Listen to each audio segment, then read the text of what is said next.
Waduh, thank you Ria, worship-nya dahsyat, luar biasa. Thank you Om David buat kesempatannya. Kangen juga nih, udah lama nggak ketemu ya Om. Dan kita semua satu keluarga ya, tadi dibilang bahwa ya udah bukan kayak orang lain lagi. Jadi kalaupun aku sendiri banyak belajar dari Om David, ya aku sendiri banyak mendapatkan inputan rohani gitu ya. Om David banyak ngajarin dan aku percaya bahwa hari ini kita semua di tempat ini adalah satu keluarga di dalam Tuhan. Dan hari ini aku pengen share satu firman Tuhan, judulnya adalah harta yang termahal. Oke. Harta yang termahal. Kalau kita pikirkan kira-kira apa sih harta yang termahal itu? Ya, seberapa mahalnya gitu ya. Seberapa mahalnya sampai dikatakan itu harta yang termahal. Kita semua punya harta, ya kita semua punya sesuatu yang berharga buat kehidupan kita, dan seberapa berharganya itu sampai itu dikatakan yang paling mahal. Nah, hari ini kita akan lihat satu firman Tuhan dari Matius 13 ayat 44 sampai ayat yang ke-46. Matius 13 44 sampai 46 saya bacakan.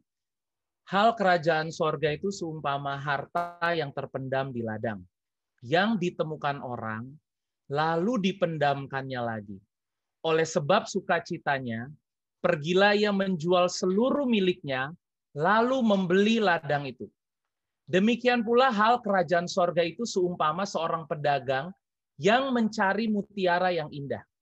Setelah ditemukannya, mutiara yang sangat berharga, ia pun pergi menjual seluruh miliknya, lalu membeli mutiara itu. Ya, jadi di sini hal kerajaan sorga. Tuhan Yesus mengajarkan banyak kepada orang banyak saat itu adalah tentang dengan perumpamaan. Ya, dia tidak langsung menceritakan apa maksudnya, ya apa yang dia ingin katakan. Kenapa? Karena dia mau supaya kita mengenal dia dari kedalaman kepada kedalaman. Dan semakin kita mengerti, semakin kita mengenal, ya kita tahu akan arti dari apa yang dia sampaikan, dia ajarkan. Itu kayak kita semakin jatuh cinta sama dia gitu ya, semakin mencintai dia lebih dan lebih lagi. Nah, di sini diumpamakan hal kerajaan sorga itu seperti harta yang terpendam di ladang, ditemukan, dipendamkannya lagi. Ya, oleh sebab sukacitanya ia menjual seluruh miliknya, membeli ladang itu. Kemudian ada lagi seorang pedagang yang mencari mutiara yang indah. Setelah ditemukan mutiara yang sangat berharga, dia pergi, dia jual seluruh miliknya, lalu membeli mutiara itu. Dulu aku berpikir bahwa harta yang terpendam ini, ya harta itu adalah, kita seringkali mengartikan harta itu adalah Tuhan. Benar nggak ya? Mungkin ada nggak kalian yang pernah mengartikan bahwa harta itu adalah tentang kerajaan surga itu sendiri, atau tentang Tuhan, dan lain-lain gitu ya. Nah, kalau harta itu misalnya adalah tentang Tuhan, yang kita temukan dan kita rela menjual seluruh milik kita untuk mendapatkan Tuhan, kayaknya agak dipertanyakan gitu ya. Belum tentu kita mau jual seluruh milik kita, semua yang kita punya ya, untuk mendapatkan kalau harta itu adalah Tuhan itu sendiri gitu ya. Nah, tetapi kalau kita lihat di dalam ayat yang ke-38 ya, ayat 38 Matius 13 ini bilang bahwa ladang itu ialah dunia. Ladang itu ialah dunia. Nah, sekarang gini, harta itu terpendam di ladang. Ya, harta itu terpendam di ladang. Kalau Tuhan terpendam di ladang, berarti Tuhan terpendam di dunia. Kayaknya ada suatu hal yang janggal ya. Tadi kita menjual seluruh milik kita ya untuk kita membeli dunia ini dan untuk mendapatkan Tuhan. Kayaknya kurang bisa masuk akal kita gitu loh. Tetapi ketika dikatakan ladang itu dunia, sekarang kita balik, hartanya bukan Tuhan. Coba bayangkan bahwa harta itu adalah saudara dan adalah saya. Bayangkan harta itu adalah kita. Ya, kita terpendam di ladang. Terpendam di mana? Terpendam di dunia.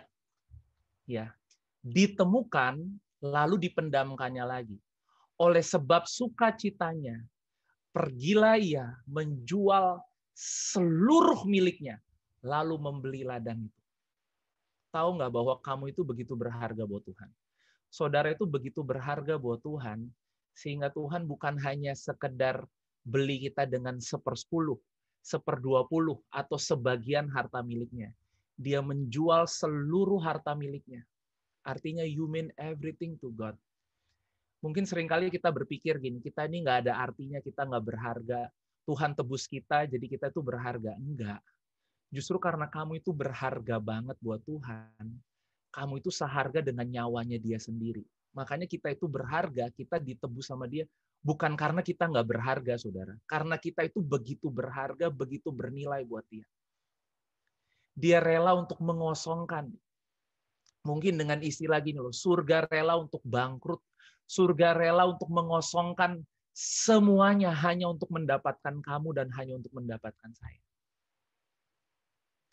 Tadi saya katakan, ya, harta apa yang kita rela jual semua milik kita. Saudara kalau punya uang di bank, saudara rela untuk kosongin semua rekening saudara. Ya, jual semua harta saudara hanya untuk mendapatkan harta itu.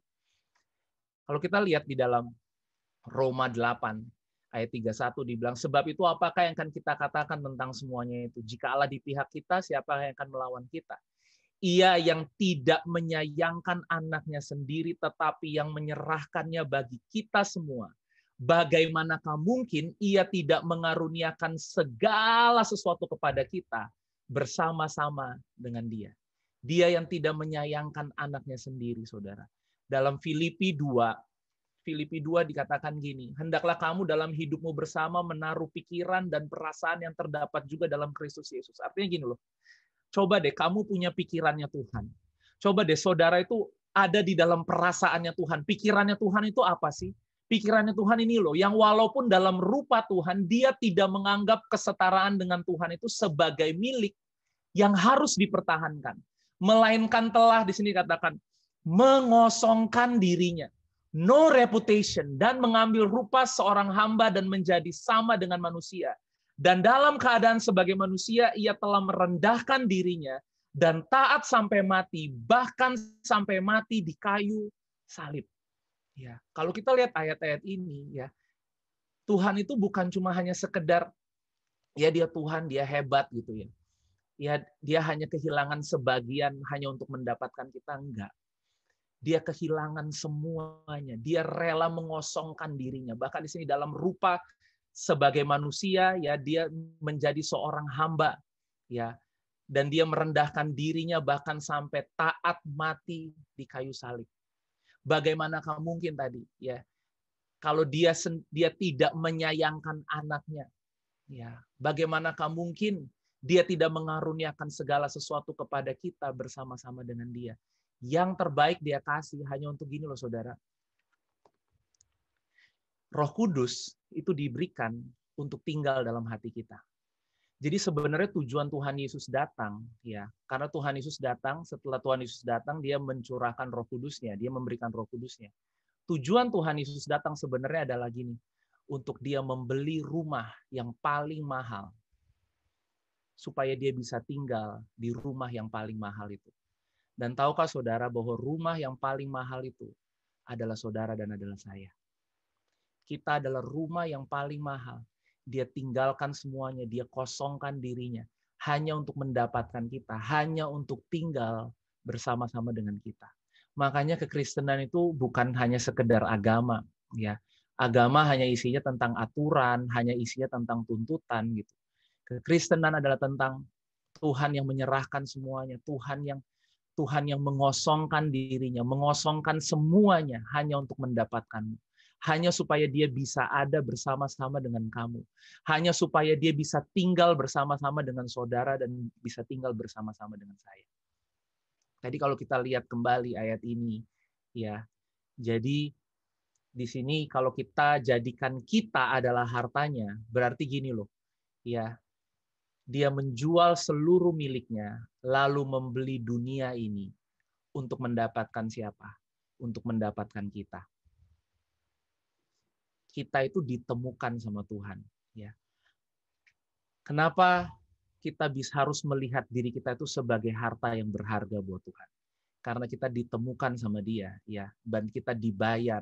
Dan dibayar dikatakan gini, harganya lunas dibayar, saudara. Kita itu dibayar bukan cuma DP doang.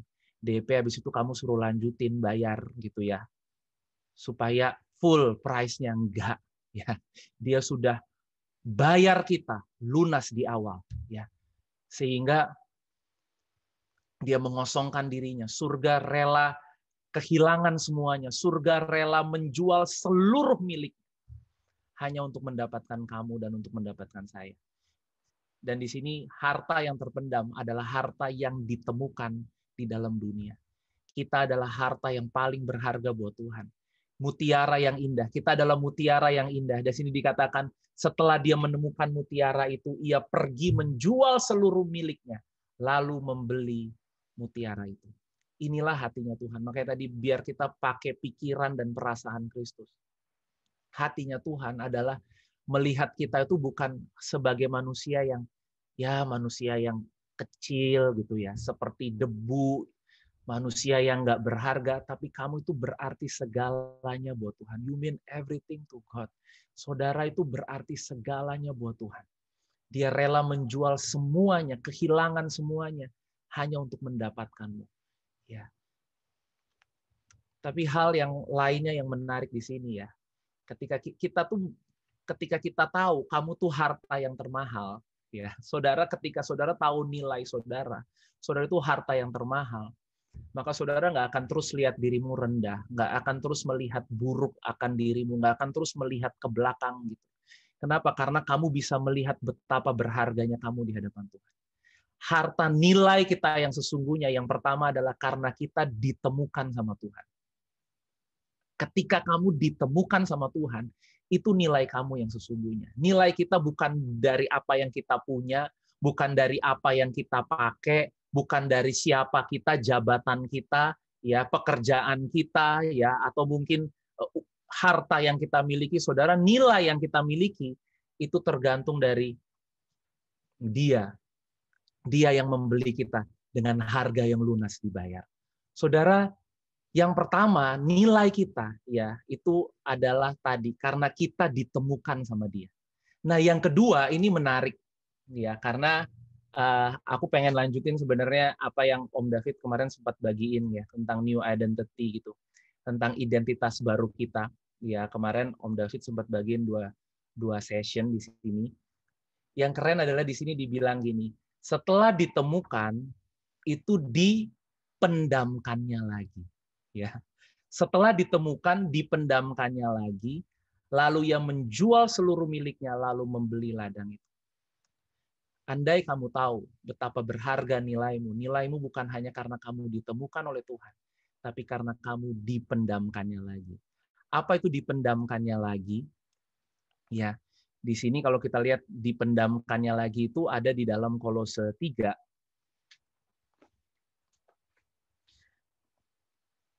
Ayat 3 dibilang gini, sebab kamu telah mati dan hidupmu tersembunyi bersama dengan Kristus di dalam Allah. Apabila Kristus yang adalah hidup kita menyatakan diri kelak, kamu pun akan menyatakan diri bersama dengan Dia dalam kemuliaan. Jadi ketika kita itu ditemukan sama Tuhan, ya, Dia membeli kita, ya, kita itu rumah yang termahal. Mungkin saya agak menyimpang sedikit gitu ya. Dulu saya tuh ngertinya gini loh, kita tuh harus beli rumah di surga gitu ya. Kita harus beli rumah di surga, bahkan ada yang ngajarin bahwa kita harus kirim bahan bangunan lah ya. Maksudnya kita harus kirim batu gitu, kita harus kirim pasir karena kalau enggak nanti rumah kita dari jerami gitu ya. Rumah kita nggak jelas di surga. Dan seberapa kaya kita sih, kita bisa beli rumah di surga gitu ya. Dan ternyata kerohanian kita itu bukan tentang kita beli rumah di surga, tetapi Tuhan yang beli rumah di hati kita. Jadi bukan tentang usaha kita untuk mendapatkan surga suatu tempat sebagai suatu tempat, ya. tetapi tentang usaha Tuhan untuk mendapatkan kita. Yang dia bayar kita, dia jual semua miliknya hanya untuk mendapatkan rumah yang termahal. Jadi rumah yang termahal itu bukan di surga sana. Rumah yang termahal itu ada di dalam hati kita hari ini. Amin. Kamu begitu mahal, kamu begitu berharga buat Tuhan. Tuhan rela kehilangan semuanya. Tuhan rela mengosongkan dirinya. Kamu berharga sama seperti nilai dirinya dia sendiri. Itu sebabnya kamu dibeli dengan darahnya dia. Dan kamu dibeli lunas dengan darahnya dia. Itu nilai kita. Ya. Nah, tapi nggak berhenti di situ. Dikatakan harta ini berbicara harta yang disembunyikan. Di dalam Kristus, ini identitas baru kita. Kamu telah mati dan hidupmu tersembunyi bersama dengan Kristus di dalam Allah. Saudara, ini hal yang simpel, ini hal yang sederhana. Ya, tetapi kamu harus tahu akan hal ini, bahwa hidup kamu itu ada di dalam Tuhan. Kalau ini Tuhan, kita itu di dalam Tuhan. Mungkin sederhana, mungkin kita udah sering belajar tentang hal ini. Tapi gini loh, kalau kamu tahu di dalam Tuhan, hidup kamu itu nggak ada di dalam masalah. Hidup kamu itu nggak ada di dalam kegagalan. Kalau orang bilang gini, aduh hidup gua ada dalam masalah, hidup aku ada dalam kegagalan, hidup aku ada di dalam masa lalu aku, hidup aku ada di dalam keadaan yang susah. Enggak, hidup kamu nggak di situ. Hidup kamu itu di dalam Kristus. Masalah ada nggak? Masalah ada, tapi kamu ada di mana? Kamu ada di dalam Kristus. Ya. Kegagalan ada nggak? Ada, tapi kita ada di dalam Kristus. Kita punya mungkin masa lalu yang buruk, tapi kita hari ini ada di dalam Kristus. Dan itu adalah the new you. Itu adalah kamu yang baru hari ini. Kamu tersembunyi di dalam Dia. Ini nilai kita. Kenapa kita harta yang mahal? Karena kita disembunyiin. Kadang-kadang harta yang mahal itu enggak, itu kadang-kadang disembunyiin sama yang punya ya. Kenapa? Karena itu begitu berharga. Karena dia nggak mau kehilangan itu. Saudara, Tuhan nggak mau kehilangan saudara dan saya. Sehingga dia harus menyembunyikan kita di dalam kasih-Nya dia. Sehingga kalau saudara hari ini bilang bahwa hidupmu nggak aman, ya, bahwa keadaan buruk, saudara, kamu sebenarnya nggak ada di situ. Ya, kita harus mengubah cara kita berpikir. Seringkali cara kita berpikir itu salah. Kita masih terus confirm dengan diri kita yang lama. Kita masih berpikir bahwa kita itu masih kita yang lama. Padahal di sini jelas dikatakan apa? Kamu sudah mati. Saudara sama-sama katakan dengan saya, nggak usah buka speakernya di rumah, katakan mati. Saudara, yang namanya mati itu mati. Ya, yang namanya mati itu nggak bangun-bangun lagi gitu loh. Nah, ada ayat yang bagus ya dalam Filipi 2. Bukan Filipi. Kita lihat di Roma 6. Roma 6 ayat 1-3. Jika demikian, apakah yang hendak kita katakan? Bolehkah kita bertekun dalam dosa supaya semakin bertambah kasih karunia itu? Sekali-kali tidak. Ya, orang seringkali bilang gini, kalau grace itu berarti kita bisa buat dosa. Enggak sebenarnya gitu ya. Kenapa? Karena kalau kamu tahu ya, kamu bisa melihat diri kamu yang sesungguhnya. Di sini dibilang sekali-kali enggak. Kenapa?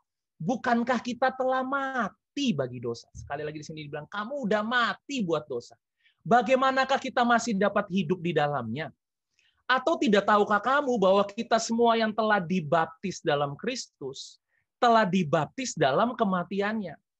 Ya. Baptisan itu bukan hanya berbicara ritual kita masuk air, terus kita keluar dari air. Ya. Tetapi ketika kita ada di dalam Yesus, sebenarnya makanya kemarin dikatakan 2 Korintus 5 ayat 17, kita tuh ciptaan yang baru. Ya. Yang namanya ciptaan yang baru tuh benar-benar baru. Bukannya mobil lama dibener-benerin supaya jadi baru gitu. Atau handphone lama di servis-servis supaya jadi baru. Enggak. Saudara, kita sudah benar-benar mati buat yang lama. Kamu hari ini adalah ciptaan yang baru. Di sini tidak tahukah kamu dibaptis dalam Kristus, telah dibaptis dalam kematiannya, Roma 6 ayat 4. Dengan demikian, bukan cuma mati, tapi di sini dikatakan kita semua telah dikuburkan. Kalau yang dibilang dikuburkan, ya saudara, yang namanya ada kuburan itu berarti benar-benar mati. Nggak ada orang pingsan itu dikubur, benar ya.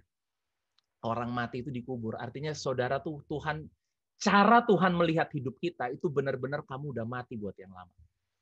Dikuburkan bersama-sama dengan Dia oleh baptisan dalam kematian, supaya sama seperti Kristus telah dibangkitkan dari antara orang mati oleh kemuliaan Bapa, demikian juga kita akan hidup dalam hidup yang baru. Di sini dibilang hidup yang baru. Ini hidup kita. Ini our new identity. Ya.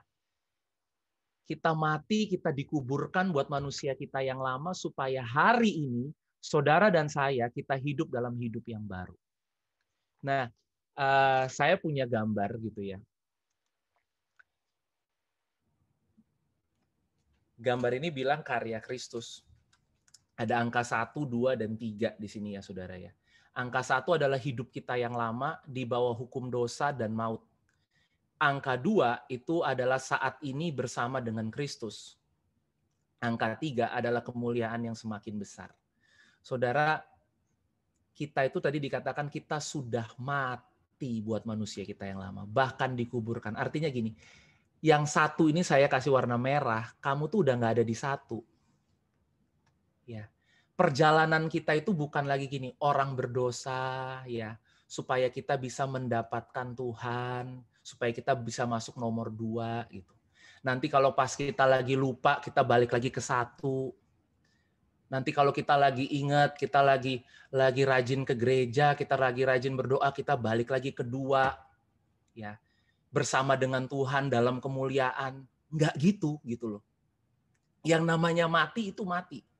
Kita udah nggak di satu lagi. Jadi kita tuh bukan lagi manusia berdosa yang berusaha untuk mendapatkan Tuhan.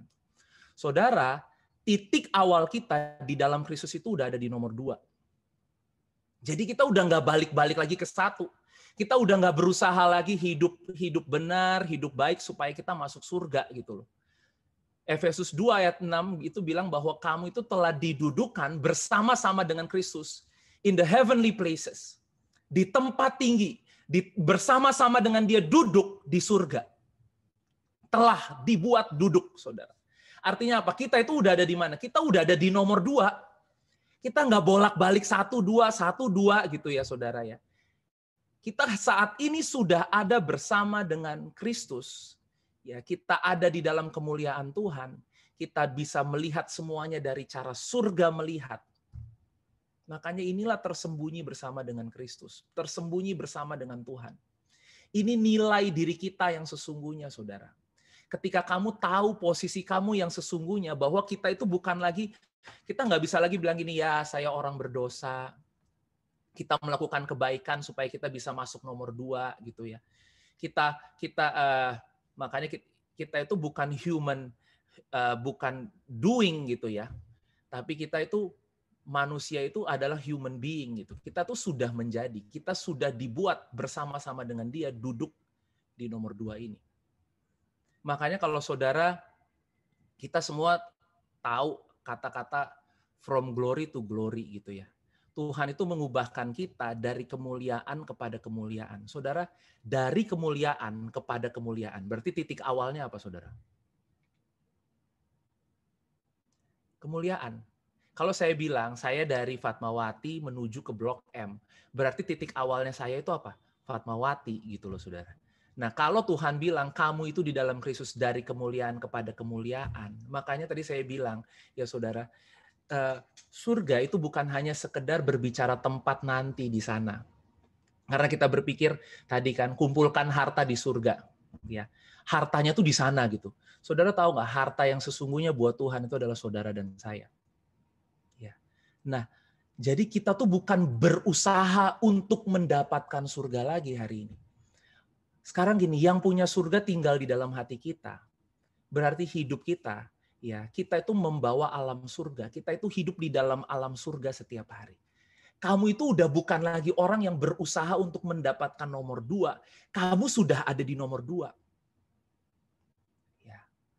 Kenapa saya kok bisa ngomong kamu udah di nomor 2? Ya karena kamu tadi dikatakan Roma 6, kamu udah mati. Dan kamu dibangkitkan bersama dengan Kristus dalam hidup yang baru. Pak, ukuran saya mati dan saya bangkit itu apa?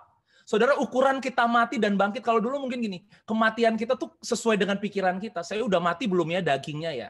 Saya kayaknya belum mati nih dagingnya nih. Saudara, ukuran mati dan bangkitnya itu sebenarnya gini loh.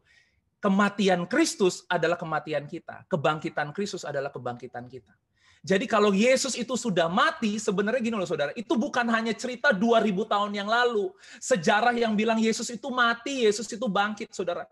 Kalau kamu ada di dalam Kristus, apa yang terjadi di dalam Kristus hari itu adalah kehidupan kamu hari ini. Kematian kita itu bukan lagi perasaan kita, rasa-rasanya, aduh kayaknya rasa-rasanya daging saya masih hidup nih.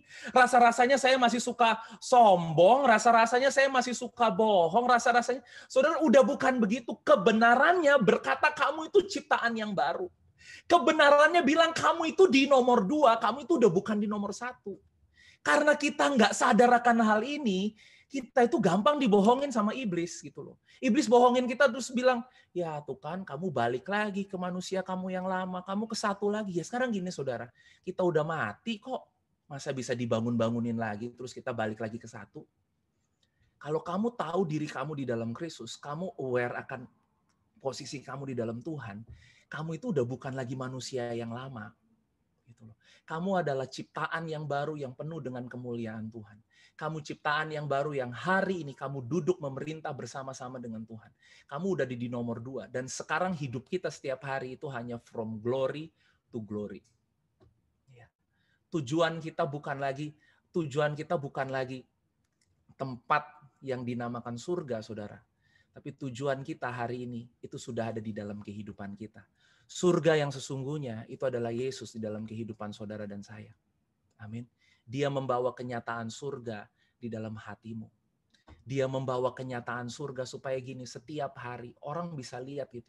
Kok masalah banyak, hidup susah, tapi kok kamu kayaknya bahagia-bahagia aja ya. Kamu damai sejahtera ya, kamu sukacita ya, kamu tenang ya. Iya dong saudara, kenapa kita ciptaan yang baru gitu. Sekarang ini waktunya, saudara, kita harus bisa menyatakan kemuliaan Tuhan. Ya, kita udah bukan lagi ada di nomor 1. Itu udah bukan bagian kita. Kita bukan lagi manusia yang berdosa, berusaha mendapatkan Tuhan, berusaha mendapatkan surga. Hari ini kamu tersembunyi di dalam Kristus. Dan ini adalah harta yang sesungguhnya, saudara. Ya, ketika kita yang pertama tadi ditemukan, dan yang kedua adalah dipendamkannya lagi. Saudara dan saya, kita hanya akan bisa mengerti betapa berharga dan betapa bernilainya diri kita. Ketika hari ini kita tahu bahwa kita itu ada di dalam Yesus. Mungkin ini simple gitu ya saudara ya. Mungkin ini hal yang sederhana di dalam Yesus. Tapi dalam Yohanes 15 dikatakan ya bahwa kamu di dalam aku di dalam kamu. Tuhan Yesus mengajarkan kita kamu akan berbuah banyak. Bahkan doa Tuhan Yesus, saudara, doa Tuhan Yesus itu artinya itu kerinduan Tuhan Yesus. Saudara tahu nggak kerinduan Tuhan Yesus itu apa? Kerinduan Tuhan Yesus cuma bilang gini, supaya kamu menjadi satu. Menjadi satu itu bukan secara keseluruhan gereja-gereja bersatu ya. Saya percaya hal itu ya saudara. Tapi di situ ayat itu selanjutnya dijelasin. Seperti aku di dalam Bapa dan Bapa di dalam aku. Supaya kamu ada di dalam Tuhan. Kita ada di dalam Kristus. Kita ada di dalam Bapa, saudara. Jadi kerinduan Tuhan Yesus itu adalah supaya kita menjadi satu dengan Dia. Supaya kita tersembunyi di dalam Dia. Saudara, inilah nilai diri kita yang sesungguhnya. Jadi hari ini, kalau kita masih sering berpikir seberapa berharganya nilai diri kita. Atau mungkin kita hanya seringkali kita menentukan nilai kita dari kata orang. Seringkali kita menentukan nilai kita dari apa yang kita punya, dari mungkin pengalaman kita, latar belakang kita. Hari ini, saudara, nilai diri kita itu hanya satu. Ketika kita ada di dalam Dia. Ketika kita ditemukan Dia, saudara. Sehingga kita nggak berbangga atas yang lain. Makanya firman Tuhan dibilang gini, barang siapa yang bermegah, hendaklah dia bermegah di dalam Kristus. Hendaklah dia bermegah di dalam Tuhan. Kita nggak bermegah di atas dasar apapun juga. Di atas dasar apa yang mungkin menjadi alasan orang untuk bermegah, saudara. Ya, hari ini kamu punya alasan yang terbaik untuk kamu bermegah. Karena saudara dan saya, kita adalah harta yang termahal. Nilai kita itu kalau mau dibilang nilai kita itu udah full, saudara. Ya. Kalau fullnya itu 100, nilai saudara dan saya itu udah 100. Nggak ada baru 70, baru 80. saudara itu nilainya full. Makanya Tuhan bayar kita dengan nilai yang full. Itu sebabnya saudara, mari kita demikianlah hendaknya kamu memandangnya dalam firman Tuhan. Ya, demikianlah hendaknya kamu memandangnya, bahwa kamu telah mati bagi dosa. Ayat itu bilang gitu ya. Demikianlah hendaknya kamu memandangnya. Artinya gini loh, seringkali kita salah memandang. Ya. Seringkali cara kita memandang tuh kita masih ada dalam dosa, kita masih dikuasai dosa. Saudara, demikianlah hendaknya kamu memandangnya. Kamu sudah mati buat dosa. Kamu bukan kamu yang lama lagi, kamu sudah terpendam hari ini. Ya, dan nilai diri kamu yang sesungguhnya ada di dalam Kristus. Biar kita bisa menemukan nilai diri kita. Ya, kita bisa menemukan betapa berharganya kita, betapa bernilainya diri kita berada di dalam Kristus. Malam hari ini saya rindu setiap kita untuk kita merenungkan firman Tuhan ini, bahwa harta yang termahal itu ada di dalam diri kita. Ya, harta yang termahal bukanlah yang kita seringkali pikirkan. Bukanlah uang, bukanlah apa yang kita punya. Tapi harta yang termahal adalah diri kita sendiri. Ketika kita ada di dalam Kristus. Dan saudara ada dalam Kristus, itu kebenarannya. Selain kebenaran cuma ada dua, saudara. Kalau kita nggak percaya kebenaran, maka yang satu kita percaya kebohongan. Kalau kebenarannya berkata kamu di dalam Kristus, kamu adalah ciptaan yang baru. Selain hal itu, yang kita percayai, itu adalah kebohongan. Iblis itu nggak punya kuasa. Dia cuma punya kebohongan. Jadi seringkali kita mungkin, banyak orang membesar-besarkan iblis. Saudara, nggak perlu membesar-besarkan iblis. Kenapa? Karena dia nggak punya apa-apa. Dia cuma punya kebohongan. Dan ketika kita percaya kebohongan itu, kita hidup kita mulai goyah. Cuma kebenaran yang akan set us free, yang akan membebaskan kita. Dan Tuhan hari ini mau membebaskan saudara dan saya. Untuk kita tahu akan posisi kita, nilai diri kita, siapa diri kita yang sesungguhnya di dalam Dia. Amin.